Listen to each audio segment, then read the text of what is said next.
ఒకప్పుడు దేశ సేవ అంటే బాధ్యతగా చూసేవారు. ఇప్పుడు రాజకీయాల్లో సాలరీస్, బెనిఫిట్స్ కూడా పెద్ద చర్చగా మారాయి.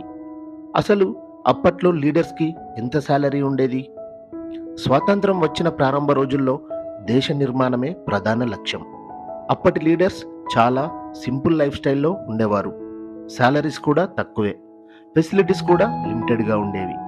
చాలామంది పాలిటిక్స్‌ని పవర్ కంటే సర్వీస్‌లా చూసేవారు. ఇప్పుడు ప్రెసిడెంట్ నుండి వార్డు మెంబర్ వరకు సాలరీస్, అలవెన్సెస్, బెనిఫిట్స్ చాలా పెరిగాయి. Official vehicles, security, allowances, pensions ఇవన్నీ సిస్టంలో భాగమయ్యాయి. సపోర్టర్స్ చెబుతున్నది ఏమిటంటే పెద్ద బాధ్యతలకు మంచి ఫెసిలిటీస్ అవసరం అంటున్నారు.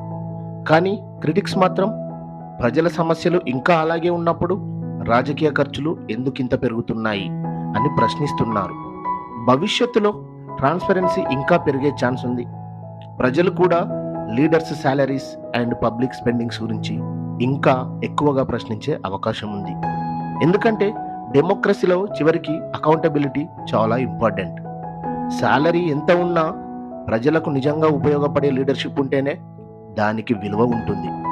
ఎందుకంటే పాలిటిక్స్ అంటే పవర్ కాదు, రెస్పాన్సిబిలిటీ కాదంటారా?